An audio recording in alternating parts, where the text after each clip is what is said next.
Madame, Monsieur, bonsoir. Bienvenue dans votre édition régionale. À la une de l'actualité de ce jeudi 22 mai, salariés du secteur public et du privé mobilisés dans la rue contre la réforme des retraites et le passage à 41 ans de cotisation en 2009. Dans cette édition, tour d'horizon des différentes revendications. Des manifestations, il y en a eu un peu partout dans la région. Mobilisation très importante à Beauvais. Entre 3 et 5 000 personnes ont défilé dans les rues. C'est encore plus que dans la capitale picarde.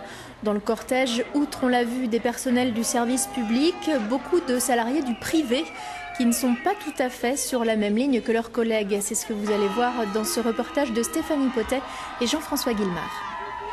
Cela fait 30 ans que Sylvain Belmer travaille. Il a commencé à 14 ans, mais il a ce que l'on appelle une carrière accidentée, comme souvent dans le secteur privé. J'ai eu tout ce parcours très chaotique des salariés précaires, beaucoup de missions intérim, beaucoup de contrats CDD, et voilà. Et j'ai été comme ça.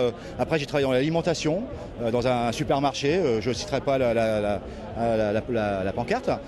J'ai travaillé pendant 5 ans avec des 70 heures par semaine, où là il y a vraiment un harcèlement, une discrimination envers le droit du salarié. Sylvain est maintenant en CDI chez Saint-Gobain à Tourotte. Il partira en retraite à 58 ans si rien ne change, mais il se veut pragmatique. Il pense à ses 2 filles, la génération de demain, à l'horizon social incertain. C'est pour ça qu'il est favorable aux 41 années de cotisation, comme son syndicat, la CFDT. Mais Sylvain est contre la nature de cette réforme qu'il ne juge pas assez qualitative. Le travail des seniors est impérativement un travail de fond que le gouvernement doit engager. Il faut impérativement aussi revoir par entreprise, par branche professionnelle, la pénibilité par métier. Ça, c'est hyper important parce qu'à partir de là, on pourra par catégorie éventuellement sélectionner et voir éventuellement classer des salariés qui sont plus exposés que d'autres. Et là, on aura une vraie cohérence par rapport à nos métiers. En Europe, la majeure partie des salariés du privé cotisent 45 ans.